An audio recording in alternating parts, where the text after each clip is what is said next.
Most e-com brands leave thousands of dollars on the table every single month because they don't have an email pop-up that's converting at 8 to 12%. They spend so much money on getting traffic to the website, but completely drop the ball when it comes to growing an email list they actually own. Now, in this video, I'll walk through the exact step-by-step process on how to create Klaviyo sign-up forms that actually convert, not just the basic templates that everyone else uses. I'll show you the exact timing triggers, messaging psychology, and design elements that our clients use that have helped them increase their email opt-in rates by over 500%. So let's dive in. Okay guys, so in this video, we're gonna run through what sign-up forms are, the main purpose of sign-up forms, the different types of sign-up forms, best practices, common mistakes, targets and conversion rates you want to be shooting for, and also what you're going to need before you start building this out. Okay, so starting with a quick overview here. Pop-ups and sign-up forms are absolutely essential for any piece of D2C email marketing or SMS. It's also often like the most neglected piece of this because it's not super sexy and a lot of people are just like, yeah, I got a pop-up, it's good to go. At the end of the day though, the pop-up feeds into your flows and it feeds into the campaigns, and the success of that pop-up determines how great your flows are going to go and how great your campaigns are going to go, because the more people you have in them, the better they're going to work. Now, sign-up forms are also super useful in collecting zero-party data and enhancing overall customer experience. They'll allow you to capture a bunch of valuable information about visitors, such as, obviously email address, SMS, preferences, purchase intent, and when executed properly, they can significantly change the outlook and trajectory of your brand even. Sign-up forms are also super helpful when you're trying to collect zero-party data and enhance customer engagement. They're going to allow you to capture a lot more valuable information about your customers. Email and their phone number is one piece, but also preferences and purchase intent. And when executed effectively, these pop-ups can completely change the trajectory of your business. It's going to help by building a much more robust subscriber base that you actually know information about, and it can help you to learn a little bit more about what people are actually shopping for in the first place. Now, a big thing here before we dive in even any further is you should always make sure you've got your pop-up optimized for mobile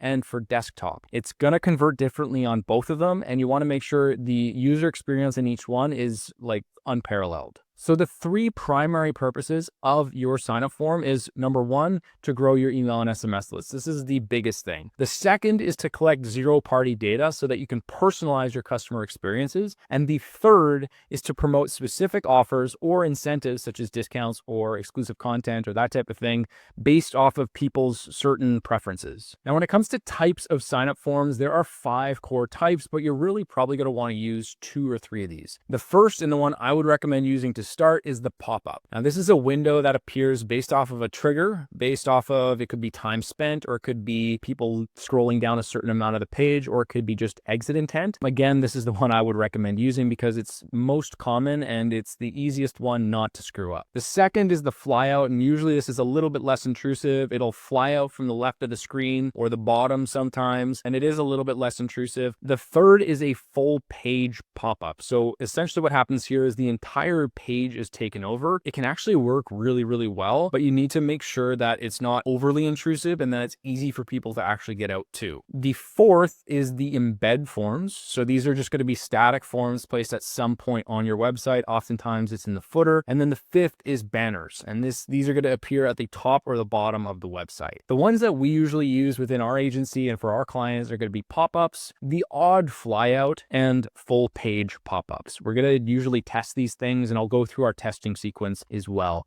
a little bit later on. Now, when it comes to best practices using pop-ups, there's a few things to consider here. The first thing is just pop-ups with images will usually convert better than pop-ups without images. You should also create a pop-up, like I said, for both mobile and for desktop, because maximizing that user experience is super important. The third piece, this is something that I would say 95% of brands don't do, maybe even more than that, but try to collect zero-party data. The optimal number here is to have maybe 2 input fields. If you want to exceed this, you could kind of break it up into different sections. Now, realistically, you probably won't need to collect any more than this. But collecting this zero-party data in the pop-up is absolutely crucial because it's the time that you will get the highest response rates ever. And let me explain. If you have ever done any shred of email marketing, and if you haven't, you will learn very quickly, you'll never get 100% open rates and you'll never get 100% click rates. If you're doing really well, or if you have crazy high open rates, maybe you're at 70% or maybe you're at 80%, even then you're not going to get 100. And with click rates, maybe you have crazy high engagement and you get 10%, or maybe you get 15%, which is like unheard of. Realistically, a lot of our clients end up in the like 1 to 4% range, sometimes a little bit higher. So if you are only getting 4% of the people who open to actually click on something and give you their information, you're missing out on such a huge percentage of the potential buyer pool. Whereas when people are submitting their information in the pop-up, you get that right away. So even if they don't purchase, you're learning a little bit more about who's coming to your site, what are they interested in, maybe their desired result, what they're shopping for, etc. And then you can tailor the rest of your marketing to that. And I'll get to that in just a moment as well, but it's really, really important. And this is 100% a best practice that most brands completely drop the ball on. The fourth is just be simple and get to the point. There should not be a, hey, get your 10% off and enter this information. And we want to, tell you all about how great we are and our newsletter and all of this. Just give them the offer and then tell them what to do. That's it. There also needs to be some sort of offer. This is really key. If you're just like, join our exclusive VIP list, no one cares. No one cares about your VIP list. At the end of the day, we want to make sure that people are actually interested and that you're giving them a compelling reason to actually join your list. What are they getting on the other side and what should they expect? Should they give you their information? And last but not least, if you don't know where to start, keep it super simple. A really great jumping off point is just using like 10% off or $10 off or some very simple discount, or even looking at what your competitors are doing. It'll save you a ton of time and a ton of headache testing offers that suck or that just have zero relevance to your customer. Okay, now diving into some common mistakes and pitfalls here. The first is just poor timing. If you have pop-ups that pop up absolutely immediately right when someone loads the page, it's going to annoy people. But also, if you have something that delays for like 55 seconds, you're also going to get like no one submitting that. The second is having an excessive amount of input fields. If you're asking for a ridiculous amount of information from people, like you're asking for their first name, their last name, their birthday, their social insurance number, their email, like all of this, it starts to become so intrusive that people are like, yeah, you know what? No. And it's also not common practice for brands to do that either. So it's going to throw people off a little bit. So it'll lead to higher abandonment rates, but also it's going to lead to a lot less people actually submitting the form. The third is just kind of generic messaging. If you are not personalizing your pop-ups, now this is more so when you're creating specific offers for certain segments and that type of thing. But the reality is if you're not personalizing things and people just feel like they're another drop in the bucket or just another number, they're not going to resonate with things as much. The fourth I've said already, but I'm going to say it again because it's so important, not optimizing for mobile. If you have a great looking pop-up or sign up form on your desktop, but it looks like trash on mobile, most people, it's about 67 to 71% of people who are filling out the sign up form are going to be doing so on mobile. So if it looks like shit on mobile, it's probably not going to convert all that great. And the fifth is lack of A/B testing. Now, start with the keeping it simple and don't go too crazy, but then split test things. If you have a higher AOV, split test using $1 off versus using a percentage off. If you have certain products where maybe you have free samples, test out that versus percentage off or $1 off. But think about it from the consumer standpoint and try to put yourself in their shoes and then just test different offers based off of that. You're going to have to build out separate flows for that as well. But again, it can be really worthwhile if you're increasing the amount of people who are joining your list by a substantial margin. Okay, so before we dive into like what you need and how to build it out, the next piece here is just what you should be kind of looking for with your sign up form conversion rate. Now, oftentimes before we start working with a client, it's going to be like 2 to 4%. You're going to usually want to shoot for like 6 to 8%, but you could get all the way up to 8 to 12%. Now, this varies largely on the industry. It varies largely on the offer that you have. If you have a really shitty offer, people are less likely to submit their information. If you have a really great offer, likewise. The one thing I would actually note about that, we had a client who was going crazy and they wanted to do a 35% offer in the pop-up. And I said, you know what, let's just test it. Let's test 20% off versus 35%. 35% off, we actually got a higher opt-in rate with the 20% off, and they saved more margin than the 35% off. So this is really important. Larger discounts, larger incentives don't always mean better opt-ins. Now, obviously, if you're like, hey, you get 1% off your order, people are gonna be like, I don't care, right? If you have a really high AOV, if you have like we had a client who they've got a very high AOV, and 3% is actually quite a bit, but 3% sounds kind of dinky. So if you said $300, which was like actually less than 3% of what the average order value would be, people are more likely to actually submit that because it just sounds bigger. Okay, so the last thing before we dive into actually how to build this out is what you need. The first is just the incentive. So prepare some compelling offers here, do some research into what other people are doing. The second is behavioral targeting. So this is setting up triggers based off of user actions. So this is going to be like exit intent or scroll depth. The third is going to be zero-party data questions. We'll get to this a little bit later on, but determine what questions you're going to be asking for that. The fourth is going to be compliance language. I'll go through that. The SMS compliant language that you're going to want to have as well a little bit later on. And then the fifth piece is the main list that you're going to want to add to. This should be the main email list. This should be the list that everything is feeding into. And we call it the newsletter.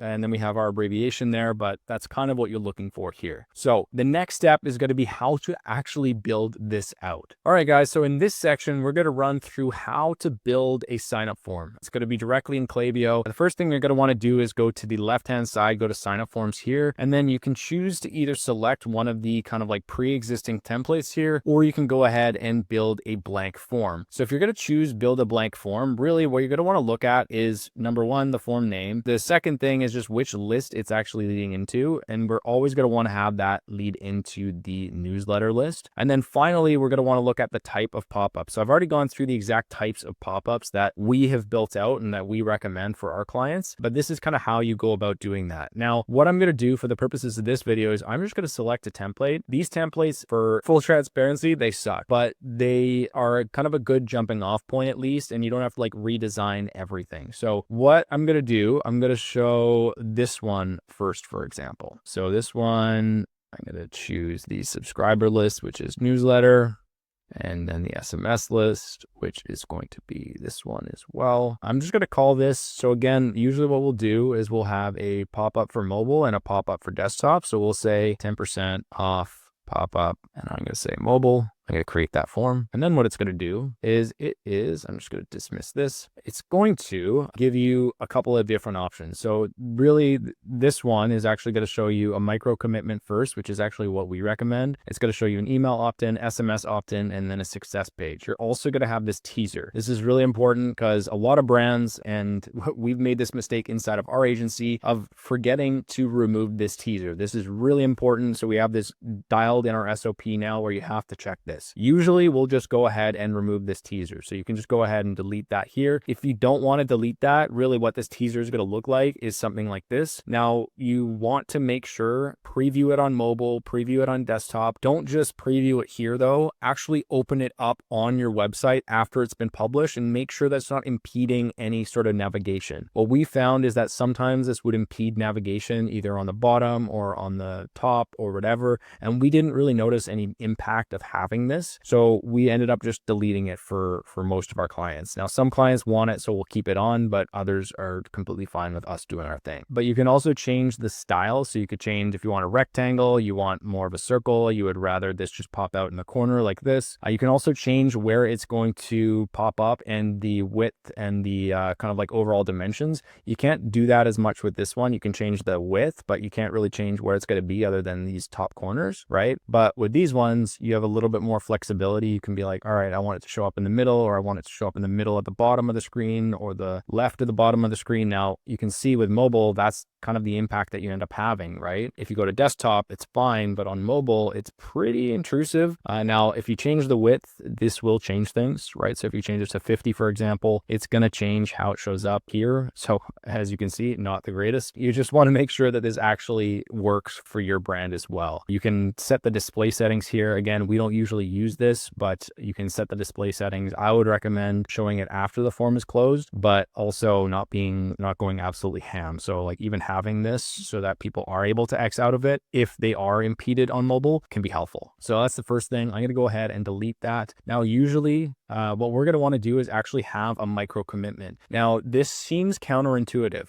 but the reality is, if you have a micro commitment, you are getting people to give a micro commitment prior to opting in. So having something like this, having a, whether it's collecting zero-party data here, or if it's just having this micro commitment first before the email, we've actually seen it increase opt-in rates. It sounds counterintuitive, but it actually increases the opt-in rates. The core thing that you're going to want to do here is just make sure that this is set up properly. So this button will go to the next step, and then this one will actually close the form. Again, if you want to change the header text or anything like that, you can do all of that right in here. So you could go like, this is the offer. So you definitely want it to pop, and then this would be like anything, like your first order, right? So it'd be like exactly what they had, right? Get 10% off your first order. And then if you want to rearrange this and make sure it actually looks good, you're going to want to change the settings here. So that's going to be, you're going to want to change that a little bit more. So maybe something like that. Obviously,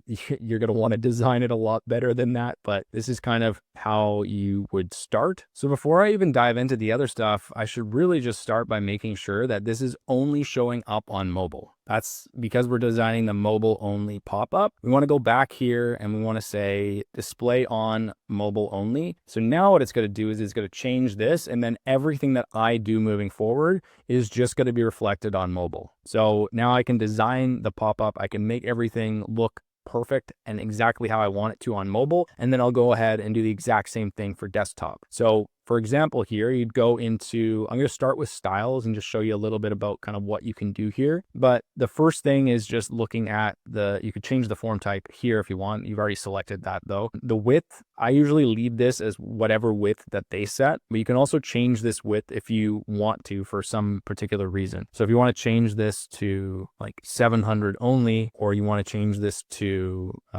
whatever you want to change. If you want to have like a really small pop-up, you could have like 600 by 400 or something like that, if you want to get a little bit more creative there. Now, the thing to consider here though is that everyone's phones are going to be different sizes, right? So if you're formatting for a specific phone size and maybe you test on your phone, it may or may not work all that well with someone else's phone. So just keep that in mind when you're designing this. Now, the next kind of thing that you can look at, we're not going to have, this doesn't matter because this is only going to show up on desktop. That's the kind of default setting. You could change this if you want, but this is not good. I would highly recommend not doing that. That's the default. It's going to default as desktop only for that image. And then you can go ahead and kind of change the background for things. So if you want to just change the color, it's pretty easy to do right here.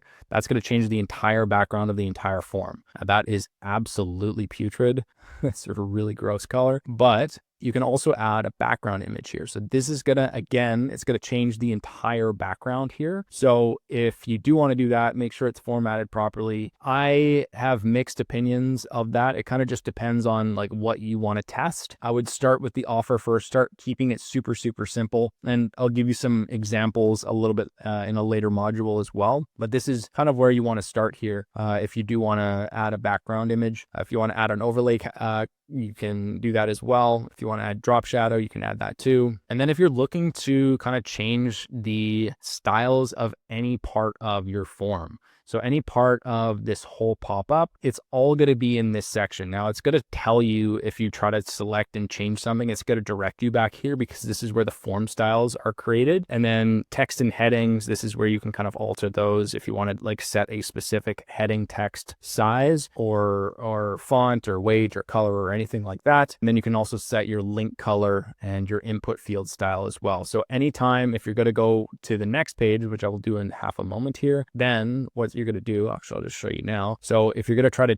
change the styles of this, for example, it's going to direct you back there and it's going to send you right back to where we just were. Okay, so now that you've kind of gone through the styles section, the next piece is going to be the targeting. So these are really important settings as well. Basically, I will almost always leave this as based off of rules. I'll never want to set it as immediately. Again, you don't want to be super intrusive here. And usually what I'll say is when it depends on if you want to have an exit intent pop up or not. If you want to have an exit intent, build your separate exit intent and leave this clicked off. If you do not have an exit intent, you could leave this on too. And then usually this time delay is going to be anywhere from 7 to 12 seconds after someone has loaded the page. And then usually it's also going to be around 30 to sometimes 50% of the scroll distance. They've scrolled 40% down the page type of thing. Again, it just kind of depends on the website. It kind of depends on the brand as well and how aggressive you want to be with this. But usually, like I said, I'm going to start with like a 7-second time delay and I want it to pop up after someone has scrolled 40% of the page. Now, beyond that, display frequency, this is kind of something that, again, is to the discretion of the brand. If you want to be super aggressive here, you could set something up for like 5 days. If you want to be a little bit less aggressive, you could do like 14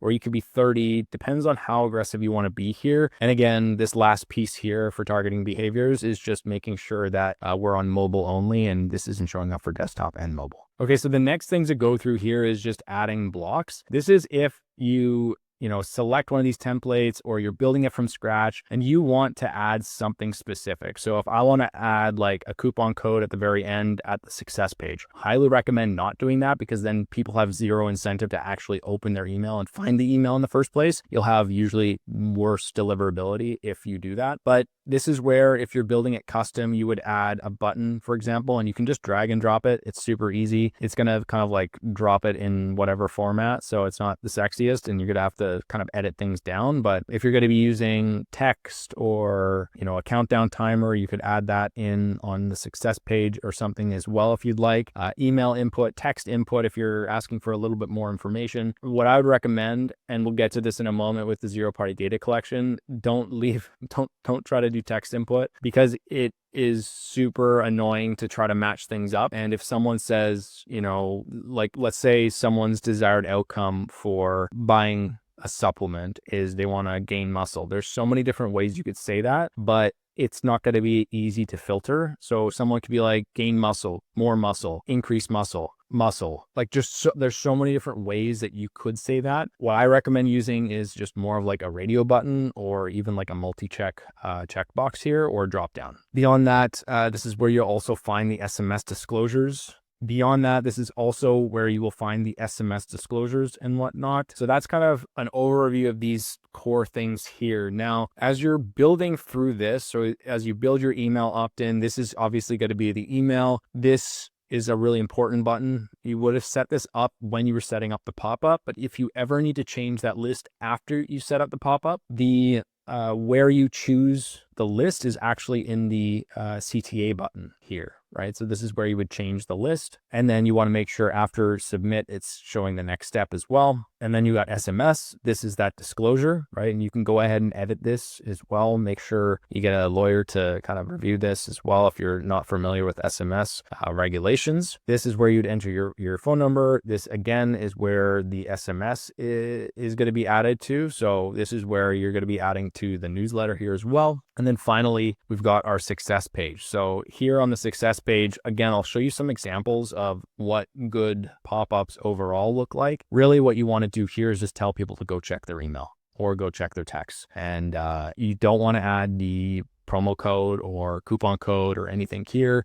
It's just going to reduce your deliverability, like I mentioned. So that's pretty much the end-to-end on pop-up building. The next thing that you're going to want to do is just duplicate this out for desktop. And it's pretty easy to do. All you need to do is just X out of that. You're going to want to, where's the one I just created right here? I'm going to want to go ahead and just clone that and then change the setting that I showed you to desktop instead of mobile. Now I'm going to go ahead and delete this. All right, guys. So in this section, we're going to go through multi-step sign-up forms, when to use them, what to collect, and how to set them up. So when you're going to want to use these multi-step sign-up forms is when you're either trying to collect SMS data or you're trying to collect zero-party data. Now, I'll go through both of them, but with the SMS opt-ins, usually we're going to want to have this after the email opt-in. So if you watch the previous module, I show you exactly how to create that SMS opt-in as well. You're going to want to add a header relating to signing up for SMS. This could be like maybe getting early access or getting VIP access to certain things, maybe even better discounts. The third is going to obviously be your phone number field. The fourth is going to be that disclosure, which again, I went through. And the fifth thing is going to be adding a button that submits that information into the newsletter list. Again, we go through a lot of those things in the previous module. So I'm going to dive mostly into collecting zero-party data here, which is the second main reason we're going to want to use multi-step sign-up forms. So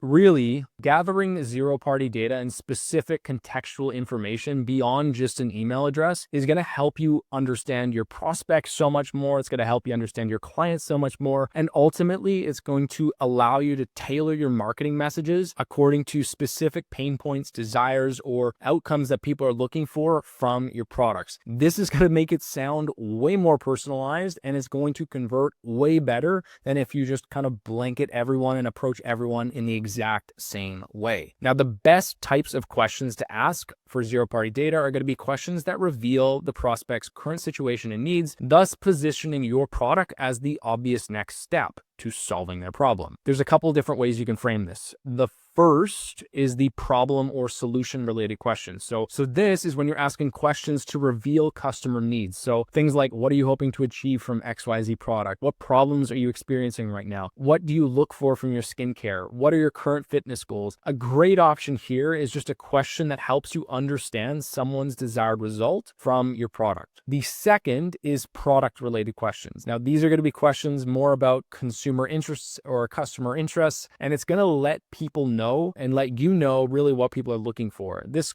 could be a little bit more beneficial if you have like a clothing company where there's not direct desired outcomes necessarily, like there's not a real strong pain point. So questions you could ask here: let us know what products you're most interested in, and then have like a radio selection. Who are you shopping for? What products are you most interested in? Again, different ways that you can frame this, but again, just asking people right out the gate is going to help you so much, and it's going to create a way better customer experience. Now, once you have collected the zero-party data, make sure you actually do something with it, because most people, even if they collect it, never do anything with it. So make sure you're using that and then start segmenting people out. Look at building out specific flows for the welcome series. You can look at the abandonment flows. You can look at replenishment. You can look at win back. And then you can also segment further for campaigns. You know, if you're looking at like men versus women's clothing, or if it's like a certain desired outcome or a certain benefit that people are looking for, let's talk about why your product is so great for solving that specific benefit or for giving people that specific desired outcome. It goes so far, and it will we've done this for a number of clients, but with one client we recently did this with, we had a 132% increase in the conversion rate on their abandoned checkout flow, which is insane. Okay, so here's how you actually go about building this in Klaviyo. The first thing, obviously, you're going to want to have your kind of standardized pop-up here. You're going to want to have your offer, the text kind of explaining what you're asking for here. And then what you want to add is a selection field. Now, you could either add like a radio button or a drop down or a multi-checkbox, whatever you kind of want to do here. I'm a big fan of these radio buttons just because either that or like actual buttons, because based off of what I've seen, if you have a drop-down menu and the drop-down menu is too long or something like that, it can kind of screw with things a little bit. So this just makes it so that, you know what, you're limiting the amount of options there are. There's not 16 different options. And you're also just making sure that there's not really a high potential for kind of like a glitch or anything like that to happen. So again, what you'll do, you'll select those radio buttons. The first thing it's going to ask for is a profile property. Depending on what you're looking for here and the information you're collecting, usually I will just call it desired outcome, because oftentimes it's going to be like, that's going to be the number one thing we're looking for, is like, what's your desired outcome from our product? So then what you're going to want to do is create labels for those. So the label is going to be what's going to show up in the radio button, and then the value is what's going to be transferred and added, tagged into the personal information of that personal profile property. So improve gut health, people are looking to improve gut health. Convenience, that's pretty standard. Label is high plant protein meal, vegan protein is what they're looking for. Label other. So it's not crazy complicated here. What you will have to do, however, if you don't have these desired outcomes yet, you're going to have to create them. And in order to select them, you're going to have someone who actually has these profile properties in their profile. So usually what I'll do, I'll show you. Okay, so usually what I'll do here is I'll go in, I'll say add custom property. I'll select the property name, which I've already created. So desired outcome. And then I'm just going to add the value here. So you're not typically, if you're just creating this, you're not going to have these drop downs. So you're just going to have to type something in. So again, you have to make sure this value that you're typing in here is the same as the pop-up value that you just are creating. So I'd want to type in like vegan protein and then enter and then add profile property. And you can do that and tag this person with each one of the kind of values that you have here. It really just kind of depends on how many you have, but this is what I would recommend. It's the fastest way to kind of get that done. Okay, so the last piece of collecting the zero-party data is actually using it. And what you want to do is you want to go ahead and create new segments based off of people's responses. So I'm going to go ahead and call this desired outcome equals gut health. And then how you select this is you go in and you say properties about someone, you say desired outcome equals gut health. And I'm going to just copy this title. So I'm going to create that segment. I'm going to clone that segment. I'm going to say convenience, clone that segment.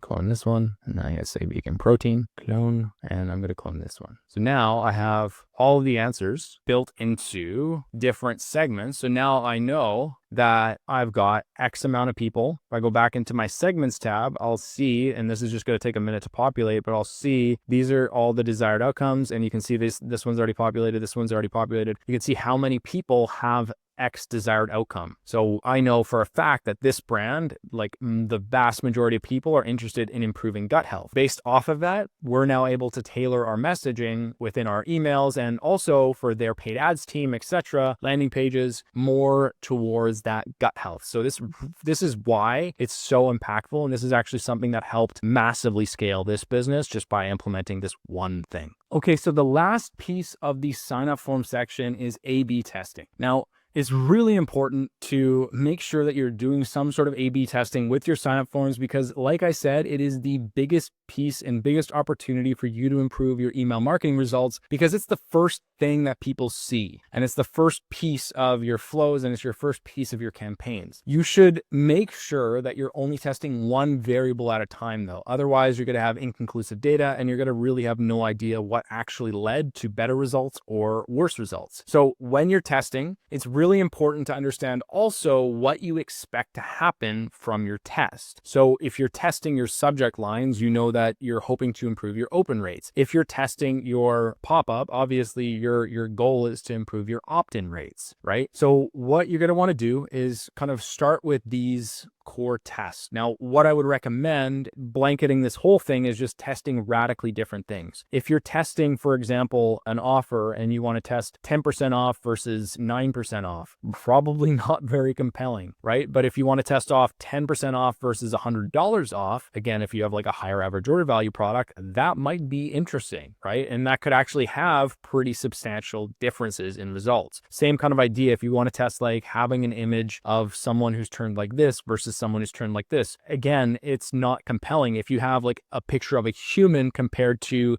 like a picture of like the soup or the product that you're promoting, that's a different story. It's radically different. So from highest to lowest, the first thing you're going to want to test is your offer. Again, comparing incentives like percentage off versus dollar off or free socks versus 10% off, whatever that might be. The second is timing variations. And you're going to want to test out something more immediate like a 5-second delay versus something maybe that's like 20 seconds.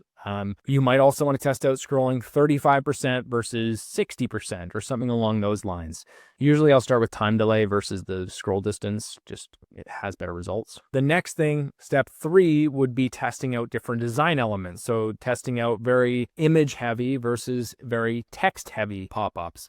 The fourth would be CTA optimization. So looking at testing out different button text variations, different types of tests. So text, instead of saying sign up now, claim your offer, right? Or get your X% off or whatever that might be. The fifth would be unique shapes or sizes. Pop-ups don't always have to be boring. Test out something different. You can actually kind of like create some really cool different types of designs by just uploading the image and then removing the background of the image. It's really cool. We'll probably have a module on that as well. And then the final thing is just multi-step conversion rates. So looking at the different opt-in rates based off of the different step in your multi-step sign up form, and just looking at where you might be able to optimize that as well. So that's pretty much your A/B testing. Again, start with the things that are going to move the needle the most, and then make sure that you have radically different tests as well.